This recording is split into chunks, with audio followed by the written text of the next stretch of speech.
para no entrar, y vamos a entrar por supuesto, pero no entrar de lleno en la polémica sobre si diagnosticaste o no. No diagnostiqué a nadie. No, ahora ahí vamos con el que no diagnosticaste, Pero ¿vos le crees a Alberto Fernández cuando habla?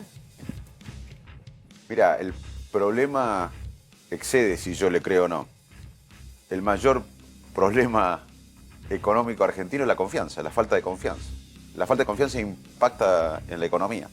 Y en Argentina no hay confianza. Los argentinos ahorran en otra moneda, abajo de los colchones. Los de afuera no creen en nosotros. La palabra que se está diciendo acá es clave, porque primero que el problema argentino excede la economía, pero siempre hablamos de economía. Y uno de los problemas graves de la economía argentina es la falta de confianza. Y lo que decía recién Javier es cierto. Lo viene arrastrando desde... Cómo se manejaron los líderes en la pandemia, lo hemos planteado muchas veces. Esto se ha estudiado, no es una opinión personal. En una pandemia los líderes tienen que decir no saben cuando no saben, tienen que dar cierto horizonte, aunque después se cambie el horizonte. Los líderes tienen que pensar en el bien común, no en sus beneficios personales, y no es un boomerang. Y lo que estamos viendo es un boomerang a muchas conductas del incluso manejo de la pandemia.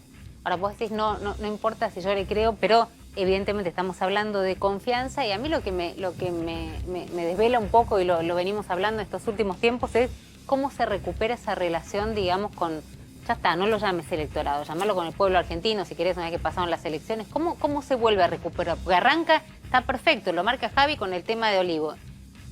Vuelve a pasar con un tema que no es menor, digo, en el medio hay millones, pero vuelve a pasar con el tema de la deuda, que está que salga Guzmán y, digo, ¿cómo se recupera eso? Lo primero, bueno, el Jairo también lo planteaba, lo primero que tiene que hacer el gobierno es unificarse. ¿Por qué la vicepresidenta no se expresa? ¿Por qué todos tenemos que adivinar si los silencios significan tal cosa o tal otra? Porque... Pero no es adivinar, ahí va de vuelta, ¿le crees? Se supone que si el presidente te dice que sí y el ministro al que hacen referencia, que es el ministro y también de Economía... podría hablar la vicepresidenta y se acaba todo. Si habla la vicepresidenta, ¿por qué en este país no habla la vicepresidenta en este tema? Nadie duda, de los economistas que yo consulto, nadie duda que la Argentina necesita un plan económico integral que incluya un acuerdo con el fondo. Ahora, me parece que es importante lo que recién remarcaba Jairo, que el gobierno se unifique, pero unificarse no quiere decir adivinar los silencios, que se expresen, porque uno de los mayores problemas que vemos es las internas en el gobierno. Yo cuando vi al presidente en la Plaza de Mayo recién, que lo pasaron ustedes, vi a alguien que le hablaba a su propia tropa y que no entendió lo que vos decías recién de que se quebró algo en el electorado. Yo creo que lo que se quebró en el electorado, sobre todo los sectores más humildes, fue el tema de la educación. Mucha gente, los sectores humildes, con el año y medio sin clases presenciales, dijo: yo ya me resigné a vivir mal toda mi vida, pero se metieron con mis hijos.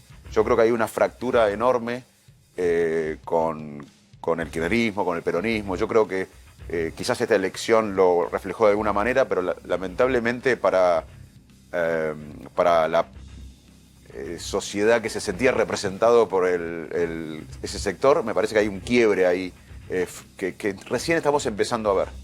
Ahora, Facu, le voy a dar paso a los chicos. Teníamos muchos temas para hablar con vos, pero uno me parece que tiene que ver y que resulta clave es ¿qué fue lo que pasó el día después de estas elecciones? ¿No? Ya sabemos lo que pasó después del 12, ahora qué fue lo que pasó después del 14. Se los notó desorientados a ustedes, digamos, a ustedes por llamarlos la oposición, ¿no?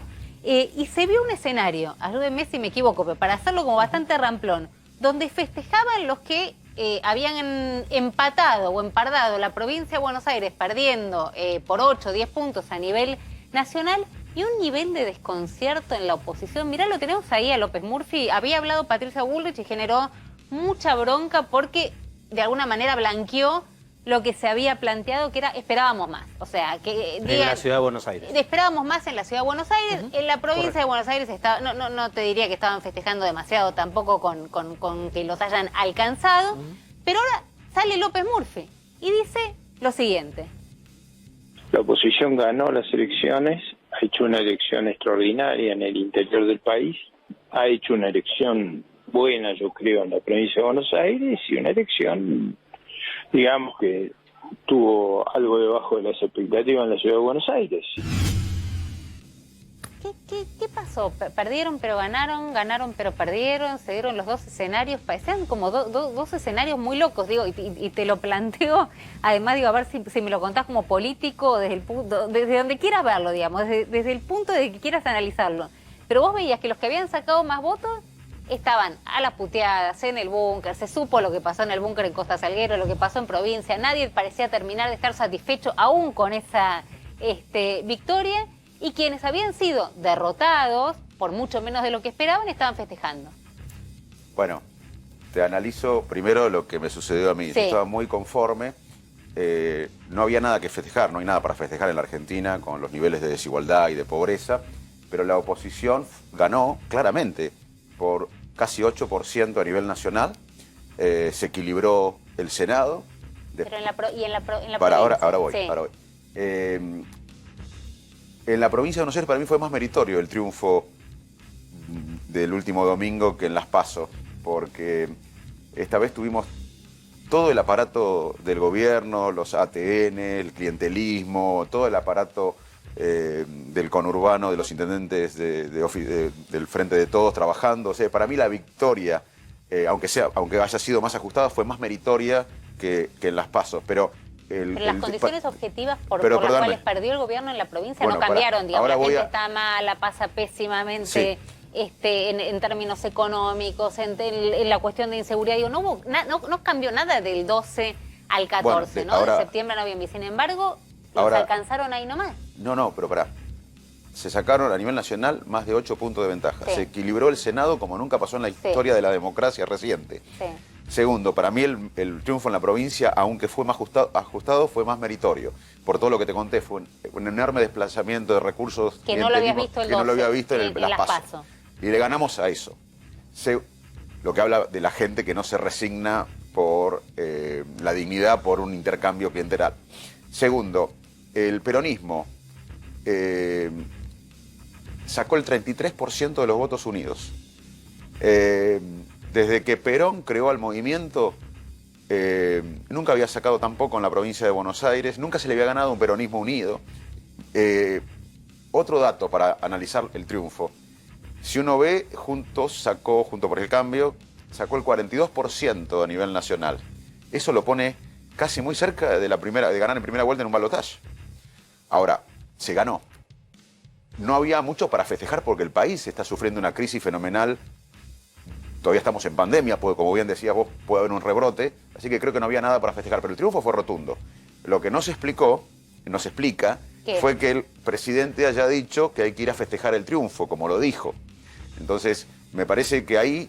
pero los desconcertó, porque quedaron ellos festejando, a ver, Javi, digo, me interesa, porque además estuviste analizando el tema, pero quedaron ellos festejando un triunfo más que dudoso, porque podés, digamos, acotarlo a la provincia de Buenos Aires, que no es menor, y desde el otro lado completamente desconcertado frente a ese movimiento del gobierno. No, yo no vi ningún desconcierto. Vi desconcierto con un presidente que llama a festejar una derrota, llama a festejar un triunfo que no sucedió. Acabo de dar todos los datos, no quiero repetirlo, pero se perdió, fue impresionante la derrota. Y ya te digo, ganarle al peronismo unido, sacando 33%, no pasó desde que se creó el movimiento. Así que fue una derrota. Lo desconcertante fue ver a un presidente llamando a festejar el triunfo. Pero me parece que igual no hay nada para festejar en la Argentina. La verdad que tenemos una situación muy dramática, que como bien decís vos, la sociedad pidió un cambio de rumbo y lo que hizo el presidente fue hablarle a su gente, a su espacio, no tomar en cuenta el reclamo de la gente, que es más trabajo, discutir los temas importantes, trabajo, educación, qué hacemos con los chicos que no volvieron al colegio, cómo generamos más trabajo, cómo encaramos el camino al desarrollo. Esos temas no lo vi en la discusión, vi una discusión de poder interno en un espacio y me parece que la gente se frustra cada vez más. Yo te diría que la gente está cada vez más frustrada porque Facundo, vos esa actitud que te llamó la atención del presidente la caracterizaste con un término médico que es anosognosia.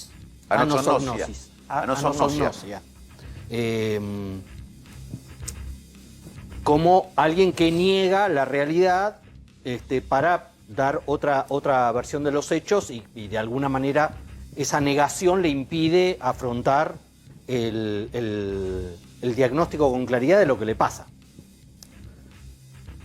¿Vos creés que esa es una negación inconsciente o es una negación por la galería, sabiendo que al presidente le quedan 2 años de mandato, sabiendo que tiene el frente interno de su propia coalición muy dinamitado, y entonces necesita vender un triunfo, 2 millones de votos perdidos del 2019 hasta acá? Otro dato más. Y necesita vender como un triunfo la casi remontada en la provincia de Buenos Aires, que significó que efectivamente el peronismo unificado, después de mucho tiempo, perdiera una elección con la oposición.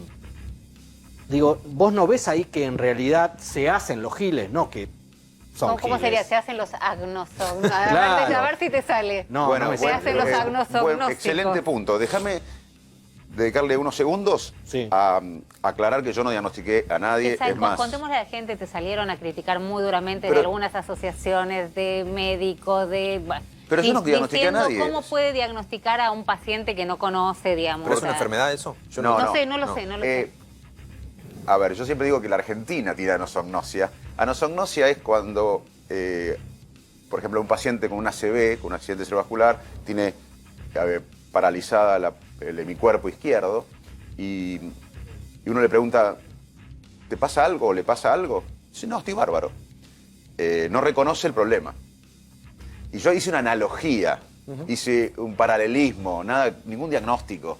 Digo, un presidente que pierde una elección y que llama a festejar el triunfo, me hace acordar al término anosognosia, negar el problema. Yo siempre digo que la Argentina tiene anosognosia, lo dije muchas veces, porque pensamos que somos ricos en recursos naturales y per cápita no somos tan ricos, y hoy los recursos naturales no son la economía del mundo, y pensamos que estamos en vías de desarrollo. Yo desde que soy chiquito pienso que estamos en vías de desarrollo. Siempre. Ya teníamos que haberlo desarrollado, tengo 52 Y años. que tenemos escucho un esto. futuro espectacular. Bueno, entonces a veces, y digo, si nosotros no reconocemos el problema, es difícil superarlo. Hice una analogía, Pero es, hice un me interesa paralelismo. lo que dice Jairo, es una enfermedad No, que no, podría es un diagnosticar.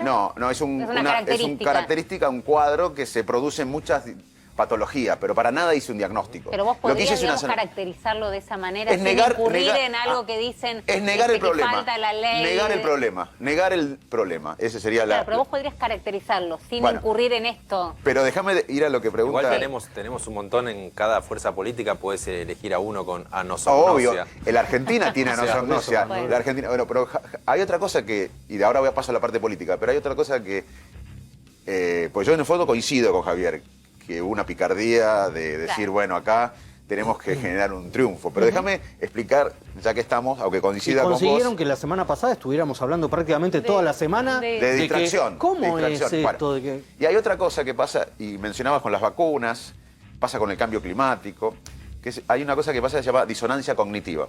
Todos tenemos creencias, todos tenemos esquemas mentales que vamos construyendo en la vida con las experiencias, sobre cómo interpretamos las experiencias, cada uno de nosotros, de la audiencia. Y a veces cuando la evidencia no coincide con nuestras creencias, se produce un malestar, una disonancia, se llama disonancia cognitiva, ignoramos. Nosotros vamos por la vida con nuestro esquema mental, tomando con todo lo que coincide e ignorando todo lo que no coincide con nuestro esquema mental. Así que desde la psicología uno puede hacer analogías o ejemplos, pero yo creo que lo que pasó fue eso, lo que dice Javier, una picardía de decir Ahora, cómo pues, hacemos para ayúdenme los tres. distraer a la sociedad Pero después de mira, esta derrota. Así fuese, digamos, una caracterización de la negación de una patología o como lo hayas puesto, o una picardía. Digo, eso lo hizo Alberto Fernández. Ahora, hay un montón de gente que lo siguió creyéndole también, teniendo los mismos números que teníamos todos. Bueno, Sí, por eso, bueno, pero por eso es lo que lo te digo que yo, él acaba cuando de uno, por ejemplo, te voy a contar una anécdota, los antivacunas, por ejemplo. Sí. Quizás alguien viene de la ciencia o tiene familiares científicos y entiende que el cambio climático es una realidad, que las vacunas son útiles, son buenas, pero a veces en la vida los humanos preferimos estar en una tribu antes que buscar la verdad, porque evolutivamente estar en una tribu nos permitía protegernos, nos permitía brindar más alimentación. Entonces, nosotros nos interesa más pertenecer a una tribu que la verdad. Y cuando estamos con estos esquemas mentales, negamos a veces la realidad. Así que no hay que subestimar un poco los patrones O sea, mentales, seguimos a un los negador, sesgos. digamos, o se sigue a un negador, o los que lo seguían Bueno, seguían un negador. O expresa a una parte de la sociedad que niega, que prefiere negar. Pero verá, yo te voy a decir esto. Yo soy de un partido político, ponele, no yo, pero una persona es de un partido político. Jorge es de un partido político. y es fanático de alguien. Y se muestra evidencia de corrupción de esa persona. Y Jorge, que no tiene nada que ver, dice, no, lo inventaron, ¿por qué? No por esa persona, porque esa evidencia contradice su identidad y eso es insoportable para uno.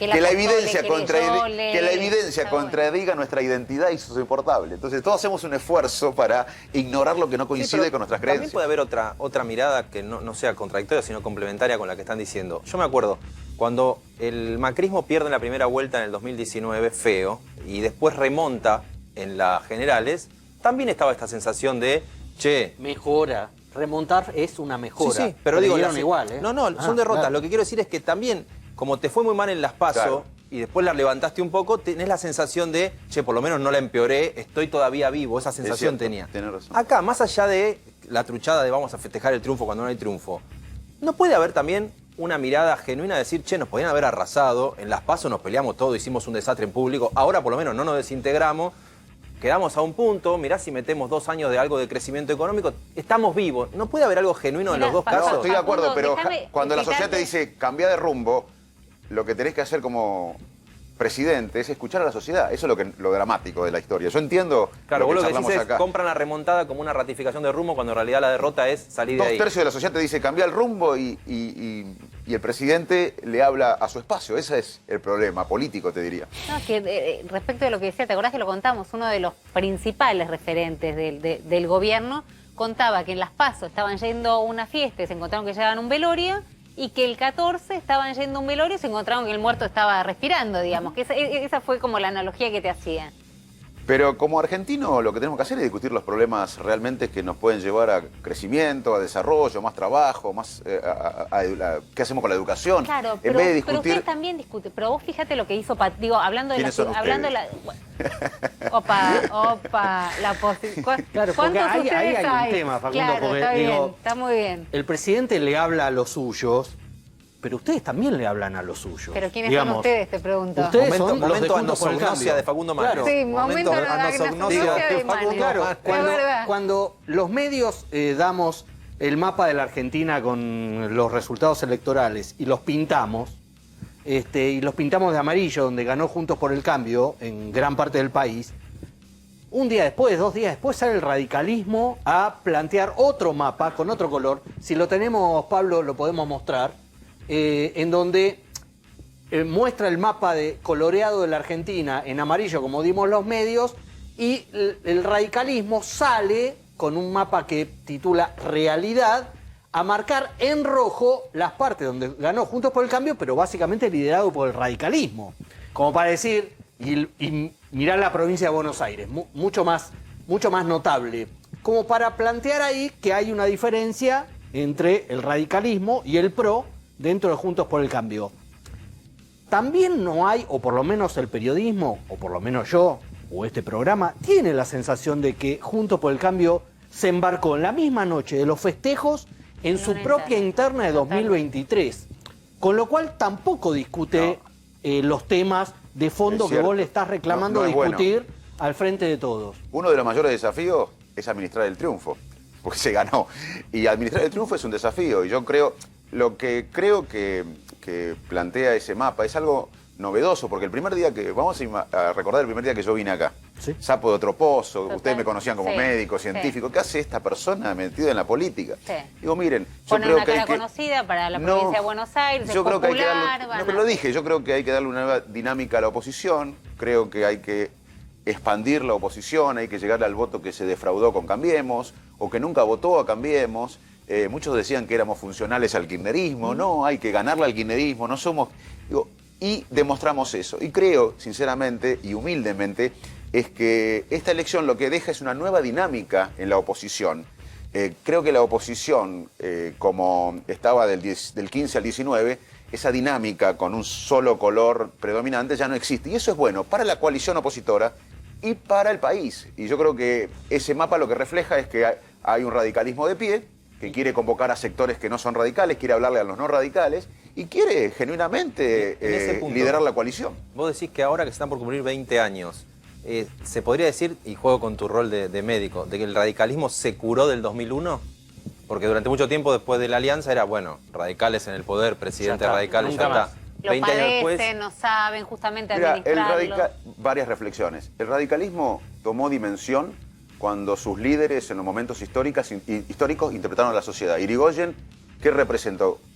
Al inmigrante, al hijo del inmigrante, al que se quería incorporar a una clase media en contra del régimen conservador de una manera. Alfonsín, ¿qué interpretó? El espíritu democrático de una época. Si el radicalismo, creo que es el desafío, interpreta el camino a la modernidad, yo creo que el radicalismo es una buena noticia, la recuperación del radicalismo para el país. Ahora, con respecto a la decadencia argentina, yo creo que acá nadie puede tirar la primera piedra. Acá fracasamos todos. Creo que necesitamos una humildad. Este país, lamentablemente, viene con índices educativos, económicos y sociales descendiendo de hace décadas. Así que todos necesitamos un baño de humildad, de repensar. Se viene un mundo nuevo, un país nuevo, necesitamos ideas nuevas, necesitamos hacer un país nuevo y todos tenemos que... Acá hemos fracasado todos. Esa es un poco acá se podría interpretar como que la convertibilidad cayó, que fue del gobierno menemista, cayó con De la Rúa. Entonces, me parece que acá todos tenemos que ser humildes. Hemos fracasado toda la Argentina, necesitamos repensar un país, reconstruir y repensar un país de nuevo. Pero quedó claro, digamos, que ustedes cuando le damos a Manes es a los radicales, ¿no? Porque está bien la diferencia que hizo. Parece que está haciendo esa diferencia. Nos dejó claro cuando te hablamos al ustedes es... Sí, usted, yo soy radical y represento a un nuevo radicalismo que hicimos un acto en Ferro que organizó Maxi Abad, el presidente de la UCR de la provincia, porque una cosa que pasó es que la UCR de la provincia tomó musculatura, sacamos en un mes y medio de campaña 1.300.000 votos, ganamos en la mayoría de los distritos, sacamos el 40% de la coalición, y cuando el radicalismo de la provincia de Buenos Aires se pone de pie, le da musculatura a todo el radicalismo. Y yo creo que eso es muy bueno para la coalición y es muy bueno para el país, que haya un partido que se ponga de pie y quiera liderar en el 23. Hay muchos nombres aparte para liderar. No, pero lo que tienen que demostrar también, intuyo, digamos, ¿no? Por la experiencia anterior y particularmente con la experiencia con Mauricio Macri, con lo que fue el PRO, que tienen, digamos, la posibilidad de pararse y no permitir que les pongan el pie sobre la cabeza, cosa que pasó durante el gobierno de Mauricio Macri, que pretendían o esperaban ser parte de una mesa a la que nunca los invitaron a sentarse. Bueno, el mismo expresidente Macri dijo que Cambiemos fue una coalición electoral y legislativa, pero no fue una coalición de gobierno. Pero no fue lo que les dije, o sea, no fue lo que les dijeron, los invitaron a... Bueno, yo fui, a un como lugar ciudadano, yo fui crítico del rol del radicalismo. Como ciudadano, yo venía a los programas y criticaba el rol del radicalismo en Cambiemos, y yo creo que hay un nuevo radicalismo ahora, por eso estoy muy entusiasmado, que aparte le tiene que convocar al peronismo, como lo hicimos en la provincia de Buenos Aires, al GEN, a ciudadanos como yo de la sociedad civil que se involucran o que se quieren involucrar, porque acá en la Argentina la pregunta no es quién se involucra, es cómo nos involucramos todos de cada uno del lugar que quiera, porque acá hay que reconstruir un país. Y no se van a volver a dejar usar por el aparato, por los fiscales, por lo que pueda... No. Vamos a tratar de trabajar en la ficha limpia, en la boleta única, porque no puede ser que los aparatos ganen las elecciones. Tenemos que lograr que la voluntad de la sociedad prevalezca siempre. Entonces, una de las cosas que vamos a trabajar en eso, que los aparatos tengan menos prevalencia en el resultado de una elección. Y vos ves, vos ves al PRO, después de esa experiencia con Macri de 4 años, de cómo trató al radicalismo y cómo el radicalismo se dejó tratar, vos ves que al PRO, ya no Macri, Rodríguez Larreta, Santilli, Ritondo, Vidal, lo que viene del PRO, que aprendieron esa lección y los ves con posibilidad de darles protagonismo al radicalismo, o seguís viendo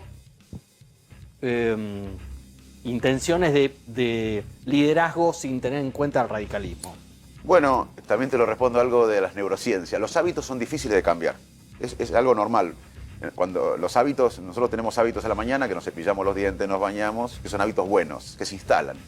Y hay hábitos también no tan buenos que se instalan. Pero los hábitos son difíciles de cambiar, no cambiamos los hábitos. Entonces, yo no le pido al PRO que cambie los hábitos de liderar una coalición donde tenían predominancia. Le pido al radicalismo que se ponga de pie por el bien de la coalición. Y bueno, y la verdad que la experiencia que tuve con Diego Santilli en la provincia fue buena. Fue una muy buena relación. ¿Cuántos votos aportó Manes? No sé. 1.300.000. Bueno, ahí está, bueno, pues tenés para enrostrar un par de votos ahí, pero digamos, es bueno para... Pero yo creo que estamos... Sí, hay madurez. Yo vi una madurez. De hecho, convivimos muy bien en la campaña. Una cosa importante, mantuvimos la identidad.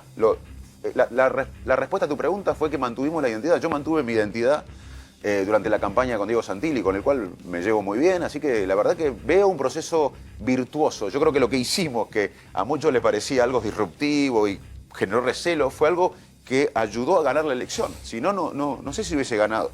Ahora le vamos Punto la elección. a preguntar a Facundo qué pasa, digamos, con esto de que sale, ¿no? López Murphy, Patricia Bullrich, a decir, pero esperábamos más. ¿Qué genera eso, digamos, en la sociedad, en un espacio que se supone que tiene que estar, bueno, no sé si festejando, pero por lo menos celebrando una victoria? Y hablando de malos hábitos, viejos hábitos aprendidos, quieren quedarse para siempre. Bueno, no, pero celebraron la victoria, se trata de eso.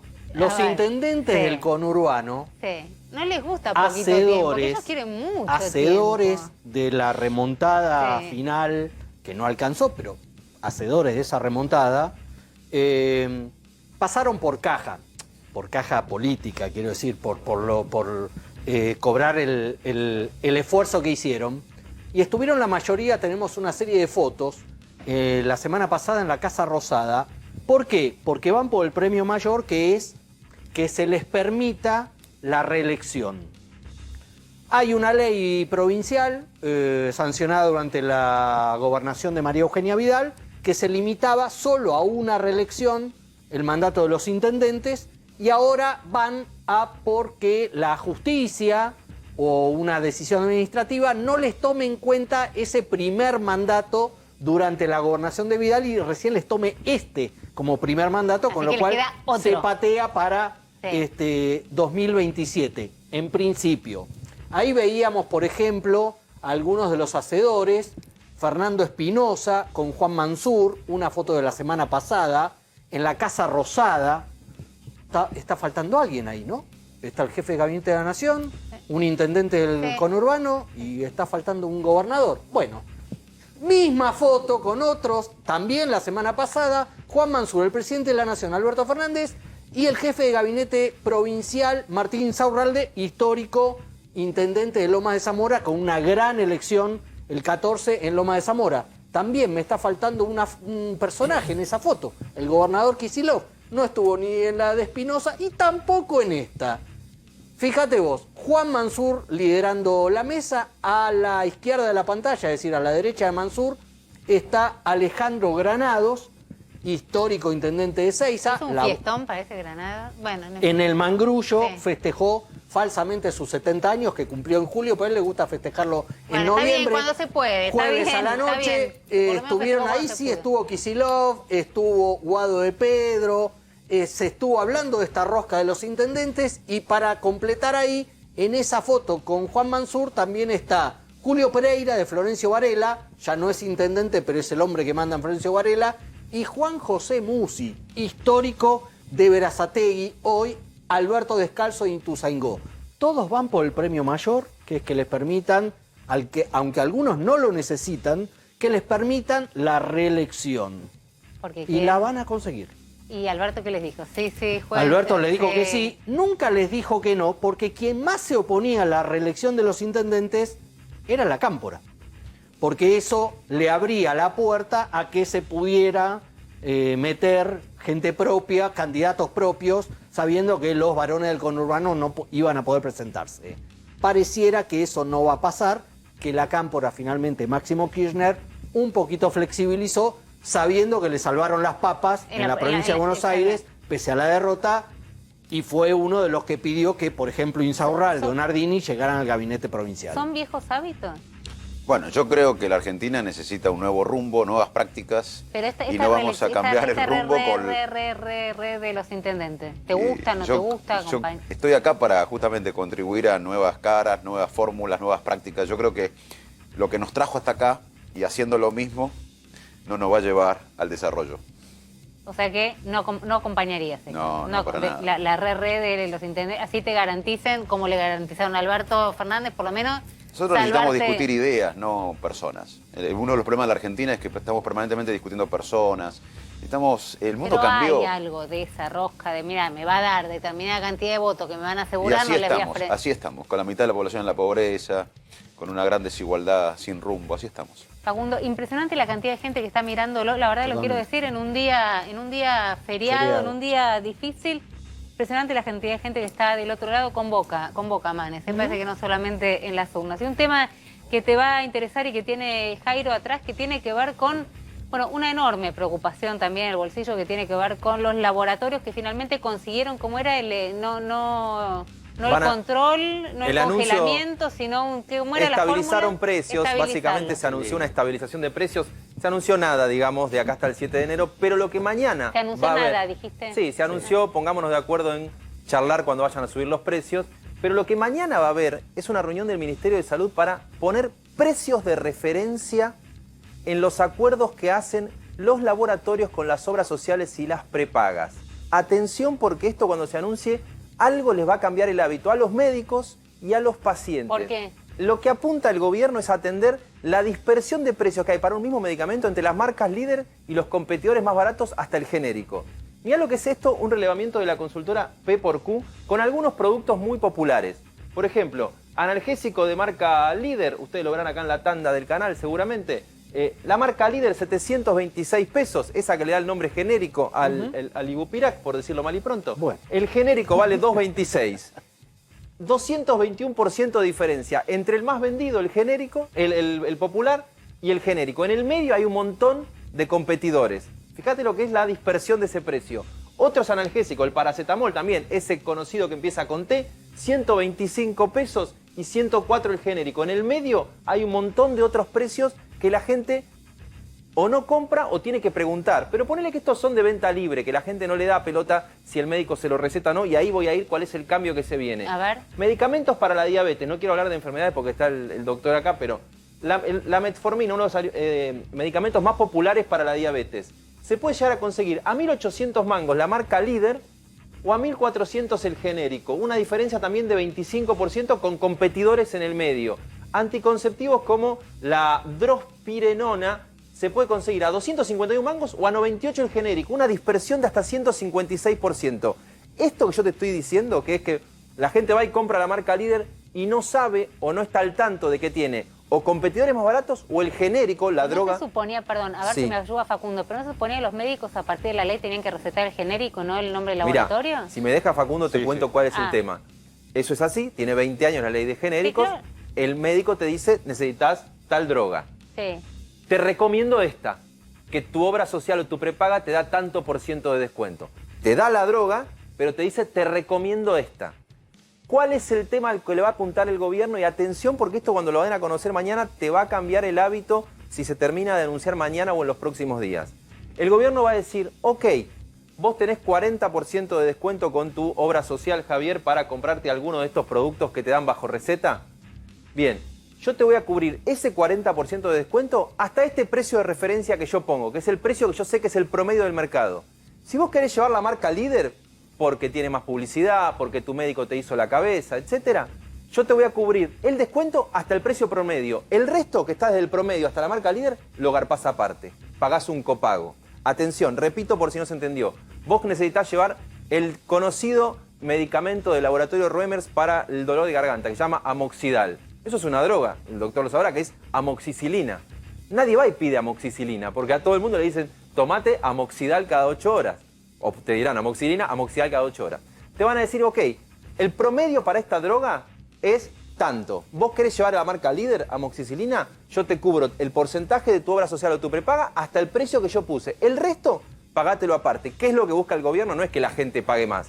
Es que el laboratorio líder, para no perder volumen de venta de ese medicamento, baje el precio hasta el precio de referencia. Esto no es un invento, esto lo aplicó Ginés González García en el comienzo del mandato de Néstor Kirchner, y buscan, repito, ir a un punto central. Vos pensás que el 60 a 70% de la gente se atiende con obras sociales y prepagas, y repito, le van a poner un precio de referencia para que a vos te rija sobre ese precio el descuento que te da tu obra social. Y vuelva sobre el tema de los genéricos. Gracias. Por favor. Facundo, ayúdame con esto. Estaba pensando feriado, veo la cara de los compañeros, están cansados, estamos llegando a fin de año, después de 2 años durísimos prácticamente con el tema de la pandemia. Nos tocó una pandemia en nuestra vida, eso no... No, bueno, sí, no hubiese querido. Algunos dicen qué suerte que tengo algo para contar. No, la verdad que nadie le hubiese gustado, ni por los viejos, ni por los hijos, ni por nadie. ¿cómo hacemos? Digo, estamos cansados, muchos estamos rotos, nos está costando mucho, digamos, llegar a fin de año como si en enero las cosas fuesen a cambiar. Pero te pregunto realmente, y metido en la política y en esta decisión que tomó el pueblo argentino votando el último domingo, ¿cómo haces para no caer en un optimismo bobo y decir, vamos a estar mejor, chicos, ¿saben qué? La verdad que sí, los salarios le van a ganar a la inflación, económicamente las cosas van a mejorar, qué sé yo, en las casas, los climas, esta angustia que te oprime el pecho todas las mañanas, a muchos de nosotros se va a ir disipando como por arte de magia? Digo, ¿cómo le hablas a la gente sin decir, dale, que te estoy palmeando el pecho un ratito acá en la espalda y de esta salimos y nadie te dice cómo?